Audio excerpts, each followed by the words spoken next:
Capítulo 3, en el siguiente capítulo, después del embrionario, y esto debemos ver ya en los comentarios, tienen ustedes el capítulo de fetal, que es el capítulo 11. A ver, de manera general, el 10 y el 11, entre comillas, considero que no deberían ser un gran reto para usted, al menos en aprenderlo. ¿Por qué? Es una historia de eventos. No sé en estos tiempos si estudian historia como nos hacían estudiar a nosotros, ni les toman como nos tomaban a nosotros. ¿Qué pasó el 6 de diciembre de 1534? Así eran esas preguntas. Si eres de Quito, deberías saber. ¿Qué pasó?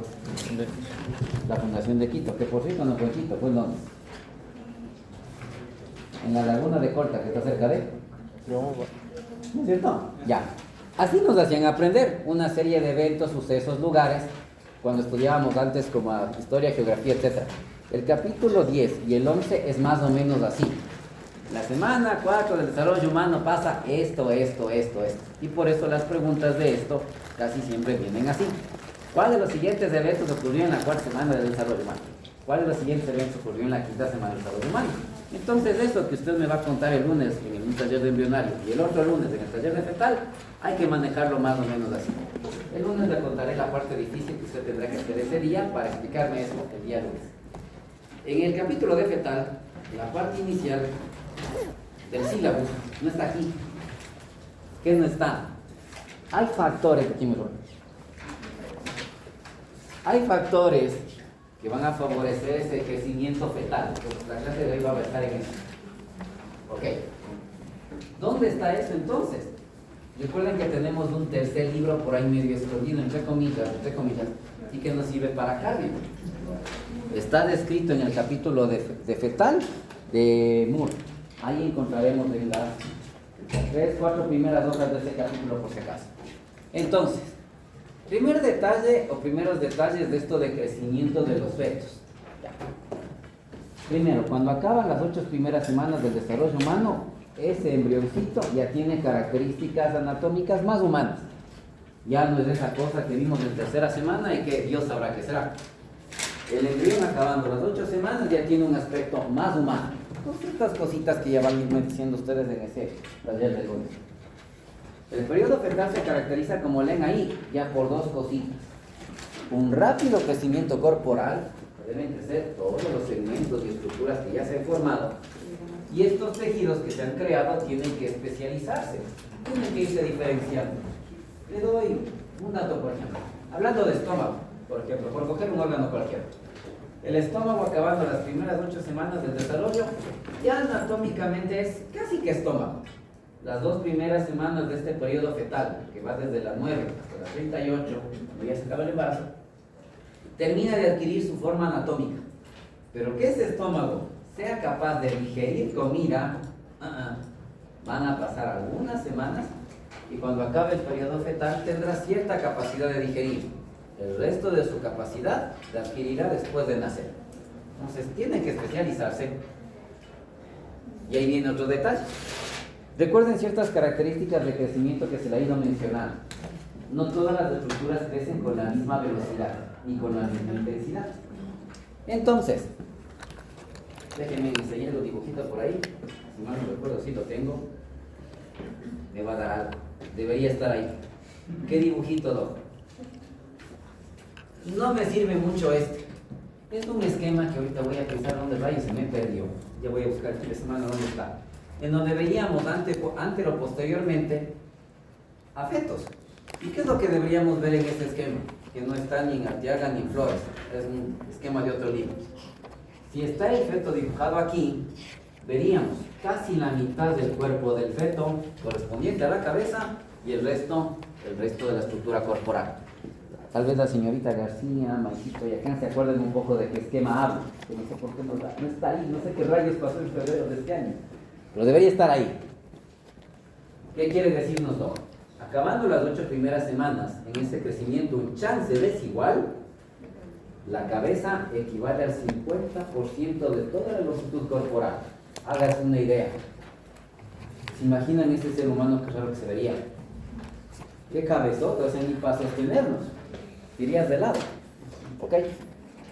Y esto es lo que cuando hagamos este laboratorio, ustedes encontrarán en la hoja de informe que se llama relación cefalocorporal, la relación entre la cabeza y todo el cuerpo. Entonces, por decirles algo, imagínense que un embrión midiese, como leen ahí, 5 centímetros a las 9 semanas. Y si le digo que casi la mitad de la longitud corporal es la cabeza, ¿cuánto más o menos mediría esa cabeza? 2.5 más o menos. La cabeza es casi el 50% en esta época. Conforme va creciendo ese feto, como le acaban de leer por ahí, un rápido crecimiento, esta relación cabeza-cuerpo mejora. Al nacer, la cabeza debería ser entre la cuarta a la quinta parte de la longitud total. ¿Cuál es la longitud total de un bebé a términos sin mayores inconvenientes? Aproximadamente 50 centímetros. Aproximadamente. Puede ser un poco menor, pero aproximadamente deberíamos llegar casi a medio metro. Entonces, la cuarta, la quinta parte de medio metro. La quinta parte de medio metro, ¿cuánto les da? 10 centímetros. Sí, no. Sí. O sea, 10 más 10, 20, más 10, 30, más 10, 40 y más 10, 50. O sea, la cabecita de un guagua me diría, y si ustedes se dan cuenta, dice, más o menos, está por ahí por los 10 centímetros. ¿Ok? Y cuando ya somos así de grandotes como estamos ahorita, ¿cuánto creen que medirá su cabeza en relación a todos? Porque cambia. Unos 15 centímetros. No, pues. 20. Uno menos. Uno menos. Un noveno. Un noveno de la longitud corporal, dice el compañero. 90 centímetros. 90 centímetros. Yo creo que le dejó con la cabeza más chiquita. Ese dato échale un ojo. Pero sí, conforme vayamos creciendo es obvio, ¿no? Nuestra cabecita en relación a todo nuestro cuerpo sí tiene un tamaño con todo el cuerpo, comparándolo, me refiero, menor. Y el otro detalle que ocurre en el periodo fetal. A ver, al embarazo ustedes van a ver que lo dividimos de algunas formas. Los dividimos por trimestres, y eso me olvidé de mandarles las semanas que les dije ayer, cómo se divide el embarazo por trimestres realmente. Por eso lo predije hasta la semana 3 y todo. Ya tengo que mandarle. Tengo que acabar las clases y tengo que mandar. Para que ustedes vean cómo se divide realmente por semanas. Entonces utilizamos una división por trimestres. Primer trimestre del embarazo, segundo, tercero. Y hay otra división que a lo mejor el compañero también ha escuchado o ha visto. En 2 mitades. Primera mitad del embarazo, segunda mitad del embarazo. Cuando están en obstetricia, por ejemplo, ustedes hablan enfermedades de la primera mitad del embarazo, enfermedades de la segunda mitad del embarazo o enfermedades del primer trimestre, del segundo trimestre o del tercer trimestre. Depende de cómo le dividamos. Si cogemos eso dividiendo mitad del embarazo, la primera mitad del embarazo se caracteriza por un crecimiento en longitud. Es lo más notorio. Cuando veamos fetos en el laboratorio van a notar algo. Los fetos de 20 semanas para abajo, por lo general, los vemos larguitos, larguitas y flaquitos, flaquitas. Ya se les ve extremidades como que medio largas, siempre siendo un cuerpo medio largo, pero se le ve delgadito, delgadita ese feto. En cambio, cuando ya vemos, y sí tenemos fetos incluso prácticamente del término de 38, 39 semanas, sí tenemos fetos así de grandotes que son gorditos. Usted ya no le ve solamente más grande, no solo de medio metro. Les vemos gorditos y gorditas, rechonchitos y rechonchitas. La segunda mitad del embarazo se caracteriza, además de crecimiento en longitud, por un aumento progresivo de peso. ¿Ok? Un aumento progresivo de peso donde la grasa corporal tiene un componente importante. Eso caracteriza un poco el crecimiento de estas épocas. ¿Ok? ¿Qué otros detalles en particular? Pues este crecimiento puede variar. Y vamos a ir mencionando un poquito de esas situaciones que podrían variar nuestro crecimiento. Uno de los más obvios que a lo mejor leen por allí es que es nacer antes de hora. Sí, yo nazco. Y ya estuvieron por ahí preguntándome, creo que alguien de ustedes me decía, no, yo nací de 34, yo nací de 36, yo nací de 32. Si yo nazco antes de hora, si soy prematuro o prematura, no completo ese crecimiento que tenía que haber completado dentro del vientre materno. Y todavía hoy por hoy, la mejor incubadora sigue siendo el vientre de mamá. No tenemos algo que lo supere por ahora. Los chinos ya han dado unos avances bien interesantes y me aterra un poco esa situación. Ok, entonces nacer antes de hora es un factor que altera nuestro crecimiento. Y aquí quédese ya con un cierto mensaje.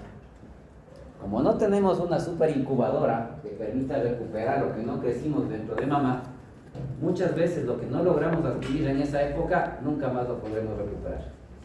Entonces, ustedes aprenderán cuando estén más grandes que esto de ser prematuro o prematura, cuando ya estamos grandes, nos da más riesgo de ciertas enfermedades.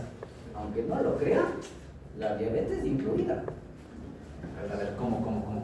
Sí, hay cosas que pasan. Al tutor le voy a explicar, la mayoría lo aprenderán más grandes. Pero el ser prematuro o prematura nos da riesgos de ciertas enfermedades en el futuro, que simplemente ciertos procesos de crecimiento no se completaron. Y al nacer, por más que entre comillas recuperemos peso y talla, hay cosas que no podemos recuperar y que ocurren allá adentro. Ya.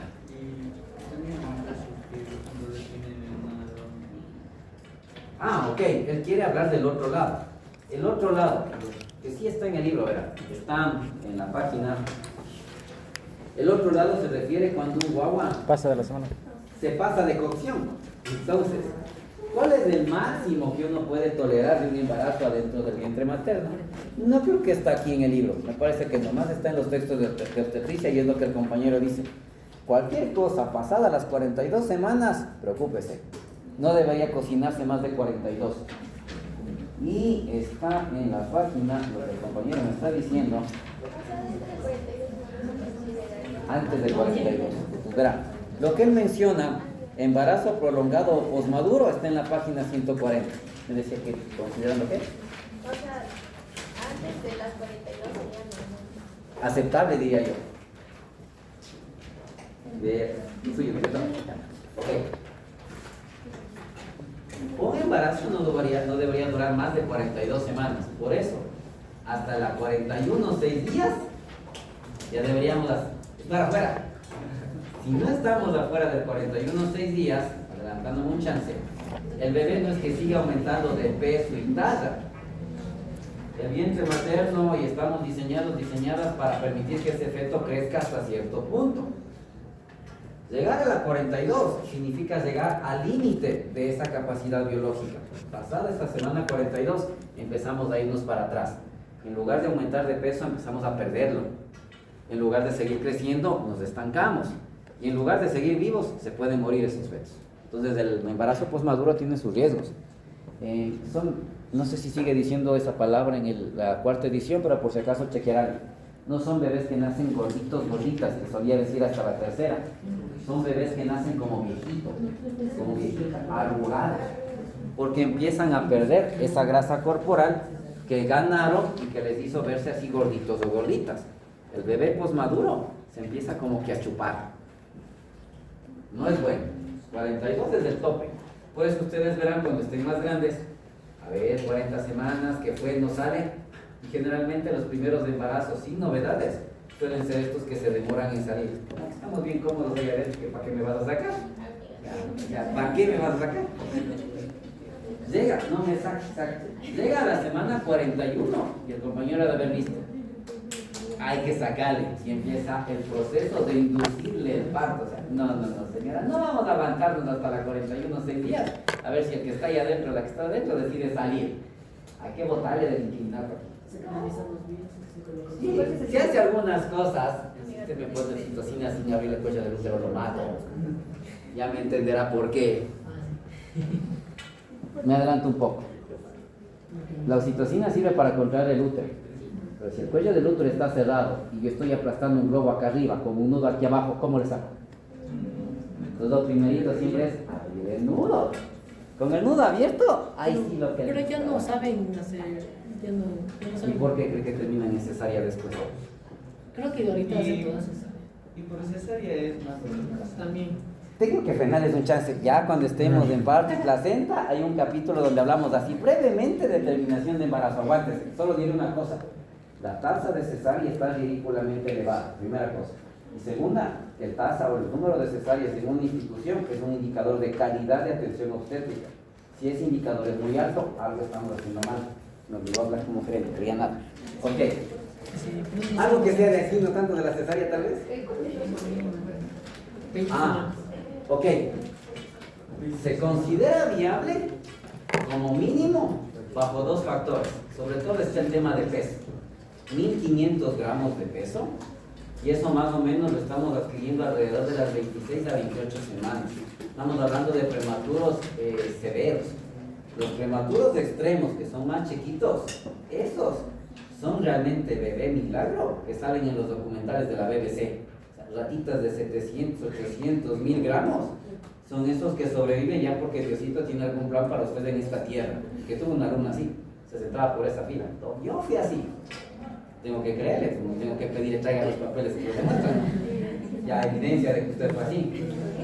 Pero como ya le digo, el peso mínimo, llorando y sufriendo, 1500 gramos, pero así llorando. Un bebé ideal tiene que llegar a 2500 a término, hasta 3500, promedio 3000 gramos. Es lo que tiene que ganar en esta época.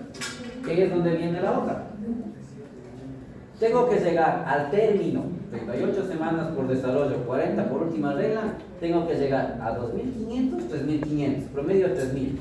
Hay factores que harán que aunque llegue a la semana 38 por desarrollo, 40 por última regla, que no tenga ese peso apropiado. Ejemplo, ciertas enfermedades maternas que no permiten un buen intercambio y no hacen que el bebé crezca. Y dentro de esas, la clásica, la más común, de las más frecuentes, lo que llamamos trastornos hipertensivos del embarazo, donde, como dicen por ahí, el más conocido es la bendita preeclampsia. Pasan cosas que ya iré contando. ¿Qué me ibas a decir? O sea, que digamos, yo he escuchado que a veces dicen que es mejor sacarle, o sea, que no esperar a que se cumpla otro mes y es mejor, o sea, que sea prematuro, porque si no pueden afectarles a otro, o sea, porque van creciendo, o sea, van especializándose. Ok, normalmente esto que la compañera menciona y la historia completa es mejor que seas de 7 y no de 8 meses, ya, es la historia completa. Es algo que normalmente aclaro con mis estudiantes cuando estamos en segundos, cuando vemos el capítulo de respiratorio. Entonces, sin hacerle tanto spoiler de segundo, le voy a resumir más o menos la historia de esta forma. En el capítulo de fetal van a leer algo muy puntual y claro. La madurez de cierto órgano es vital para poder sobrevivir en la vida extrauterina. ¿Cuál creen que será? Si no respiro, me fregué. Ya, me fregué. Entonces, en segundo, cuando vemos el capítulo de desarrollo pulmonar, aprendemos algo que es muy obvio. Entre más chiquito, menos madurez pulmonar. Entre más grande, más madurez pulmonar. Es muy obvio, ¿no es cierto? Es obvio eso. Entonces ahí nace la base del mito. Un bebé de 7 meses, cuando ya estemos en el otro semestre, Dios mediante, llega hasta cierto momento de madurez pulmonar. El de 8 meses no está menos maduro, está más. Incluso ya brinca a otra etapa de desarrollo pulmonar superior. ¿De dónde nace el mito? No sé si en enfermería les cuento. A mí me lo contaron mis profes de obstetricia cuando estaba en medicina, así, como usted bien chiquito. Nació de acá, de la mater, al menos según mis profes antiguos. Hace muchísimos años. Ese edificio que está ahí abajo, la maternidad, estaba dividido por secciones.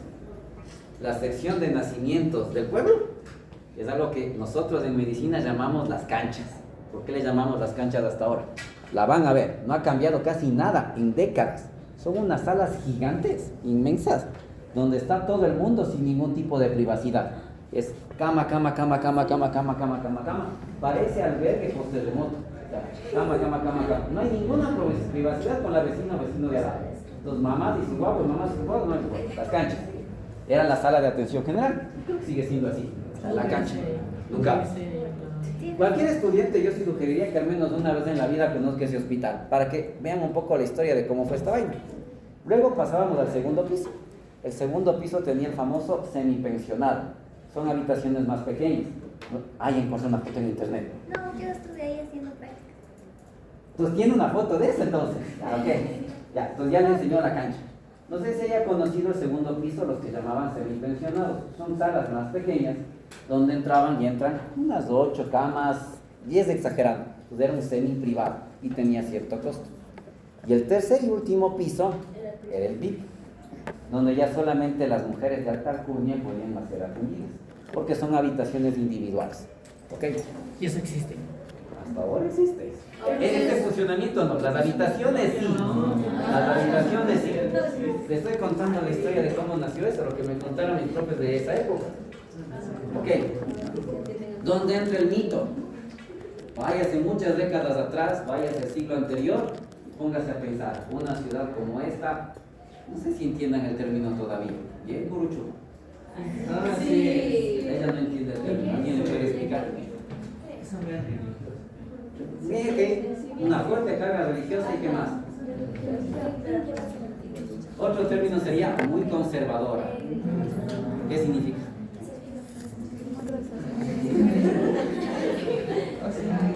Entonces salga de que sea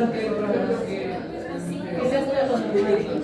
Todo normal. Yo tendría mucho cuidado con decir todo normal, pero bueno. O sea, toda una serie de cosas que no podían salir de cierto patrón. Ejemplo, en ese entonces, que una mujer salga de su casa embarazada sin haberse casado, olviden, ¿no es cierto? La muerte. Entonces, ¿dónde está el mito? Imagínense una mujer de alta alcurnia que se come el sándwich antes del recreo. Hay que casarle a la brevedad, antes de que se note. Y una vez que ya se casa, ya cubrimos el nombre, la reputación, lo que sea, la alcurnia de la familia, pues el embarazo sigue. Y ya llegamos a un momento en el que ese bebé tiene que salir. Y no puede quedarse 9 meses desde la época del nacimiento, porque ya no va a completar 9 meses desde ahí, porque ya venía cocinándose previamente. Es una carne precocida. Le ingresan, Sonaví, y el médico era culpable de la mentira. Es que se adelantó el parto, Simón, un guagua de medio metro, 3 gramos y bien gordito, sin problemas respiratorios. Esa es la historia que nos contaban a nosotros de cómo nació el hijo aquí. Todo era un afán de cubrir ciertos temas, diríamos, reputación, alcurnia, buen nombre, etcétera.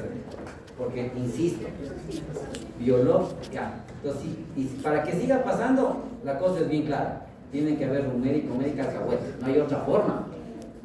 Porque cualquier ser humano decente que entienda un poco lo que lee, le va a decir, oye bebé, espera. ¿Cómo que a los 7 meses pesó 3 kilos? Si aquí dice que un bebé de 7 meses llega de 1000 a 2000. Ah, es que tenía diabetes en el embarazo y por eso creció de más. Ya le voy a contar eso un poco. Tiene que haber alguien que ayude con la mentira, no hay otra forma. Así de sencillo. Pero hacen auditoría de las historias. ¿Y usted cree que en la privada siempre pasa? No, aquí sí. No dice que no conoció.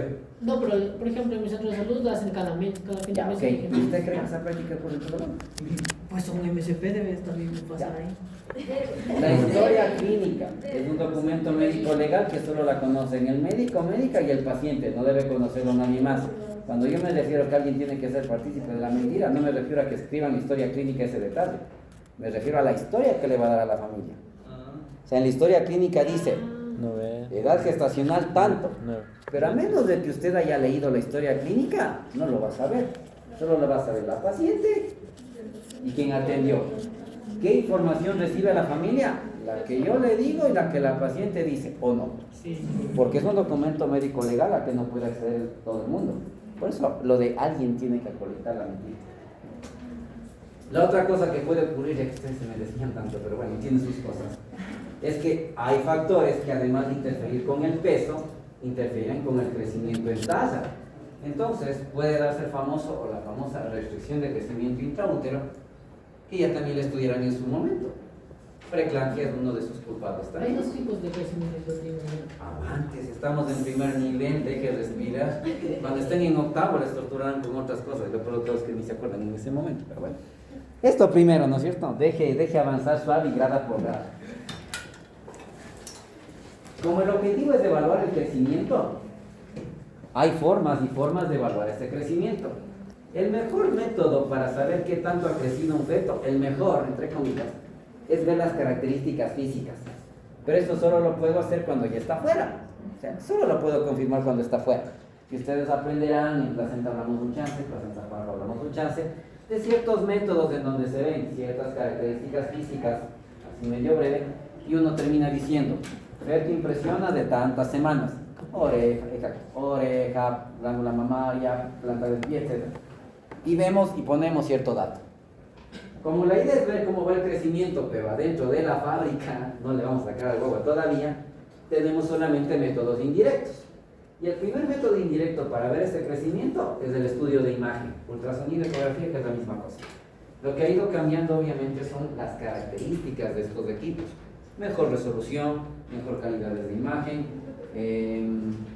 Ahora podemos hacer reconstrucciones en forma espacial de las estructuras, lo que antes de milagro teníamos de blanco y negro. Y en ese estudio de imagen se toma una serie de medidas que pueden encontrar pues, en un ratito. Al final prácticamente del capítulo de fetal, que así está. Usted encuentra 140 igual, estimación de edad morfológica del feto. Y le empieza a hablar del ultrasonido y algunas cosas. Puedo medir, y tienen algunas imágenes por ahí, el perímetro de la cabeza. Puedo medir un diámetro entre los dos huesos parietales, diámetro que será importante para parto como aprenderán en el futuro.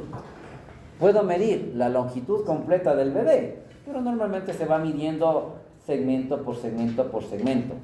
Suelen medir el perímetro del abdomen, el perímetro torácico, etc.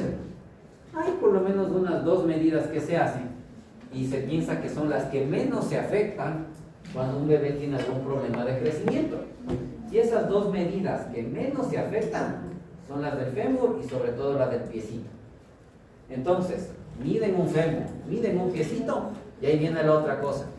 Los equipos ya vienen calibrados con tablas que tienen estas medidas, producto de estudios, y comparan con las medidas promedio que debería tener un bebé en esa época. Entonces, mire, 5 centímetros del fémur, ok. Un fémur de 5 centímetros, comparando con la tabla, correspondería a un bebé de tantas semanas. Y con todas las medidas que saca, al final, usted debe haber visto, sale una conclusión. Por antropometría, por medidas, el feto impresiona de 22 semanas, 28 semanas, 30 semanas, etc.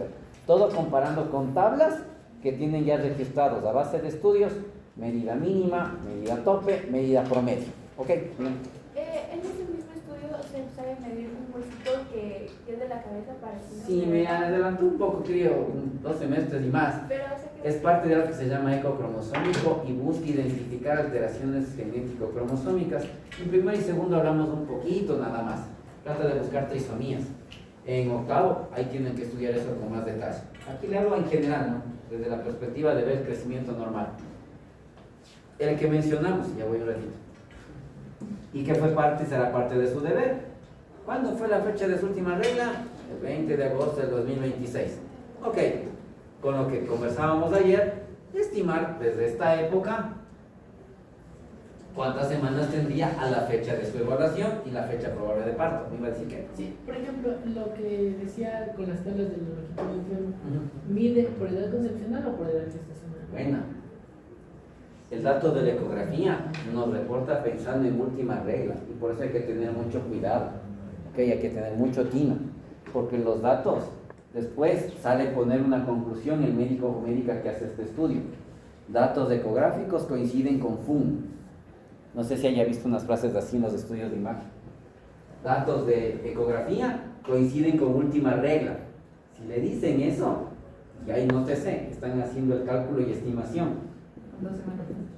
En la práctica lo que hacemos es en base de la última regla.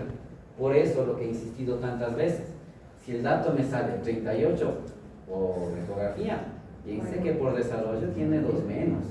Si me dice 28 por ecografía, estoy 2 menos. Por eso un dato que a lo mejor lean cuando estén más grandes no les cuadraría si ustedes piensan un poco mejor. ¿A qué dato me refiero? Les dicen por ahí, a las 4 semanas y media, haciendo una ecografía endovaginal, uno podría ver los sacos gestacionales. ¿A qué se refiere con los sacos gestacionales? El amniótico y el vitelino. Ok, ¿cómo que 4 semanas? Si de lo que estoy estudiando a las 4 semanas el guagua ya está grande, ya late el corazón, ya se dobló. Son 4 semanas desde la última regla. Y ahí les da 2 semanas. 2 semanas y días, ya entrando en la tercera. Ahí coincide ese dato que leen cuando están estudiando imagenología y obstetricia. La información que se hace en la parte clínica trata de buscar coincidencia con la última regla. Porfis, pilas. Por eso cuando usted lea, se ven sacos gestacionales sin latido cardíaco, feto compatible con 5 semanas. Avance un chance. ¿Cómo que a las 5 semanas solo sacos y no hay corazón latiendo? Si aprendí cuando era guagua que ese corazón ya a las 4 semanas iniciando el desarrollo ya late. Es por eso. Veo los sacos porque no estoy contando desde el desarrollo, estoy contando desde acá. Ojo con ese detalle. Buena pregunta la del compañero. Por eso he insistido tanto en ese concepto. Ok. Y obviamente lo que no hacemos. ¿Cuándo habrá ovulado? Y desde esa ovulación a la fecha han pasado tantas semanas. Salvo que usted sea concebido o concebida por fertilización asistida, lo sabremos. Ok. Algunas imágenes por ahí. Esté apagando la luz, por favor. No le voy a juzgar si usted me dice no veo nada, porque sí, así mismo es. Al inicio uno ve blanco y negro, ¿no? O sea, punto. Acá hay otros términos, rayo opaco, rayo lúcido, las 7 densidades y todo lo demás, pero insisto, siendo estudiante de primer nivel, que me ponen eso al frente, acá ya ve hasta el corazón. Bien por él, ¿no? Donde también verá que está aquí. Eso no está en el embrión. Uno ve los números y dice, ¿cómo que el 1 es el feto? ¿Cómo que el 2 es la cavidad amniótica? ¿Cómo que el 3 es la cavidad coriónica? Y ¿cómo que el 4 es el labio? No le juzgo. Al inicio sí es difícil. No le voy a negar.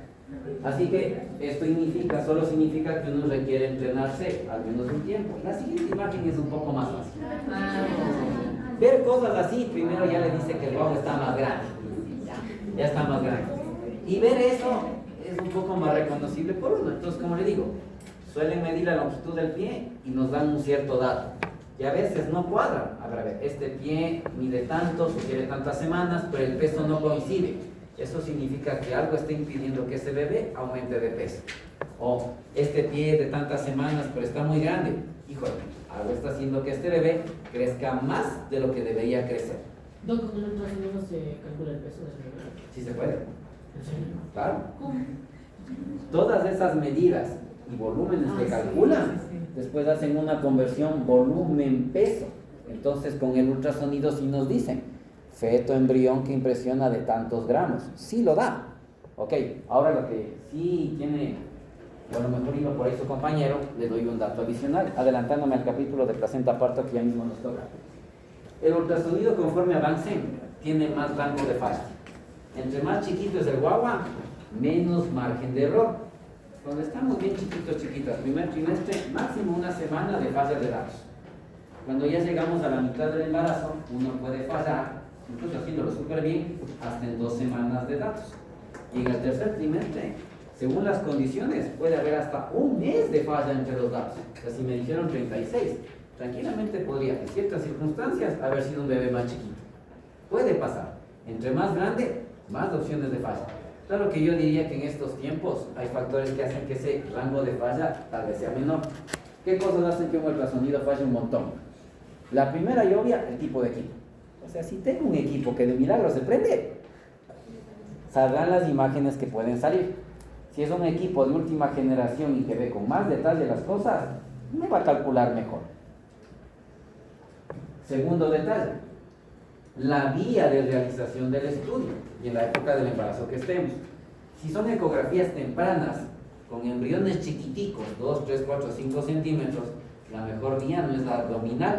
Ni siquiera voy a llegar desde el abdomen hasta ese útero.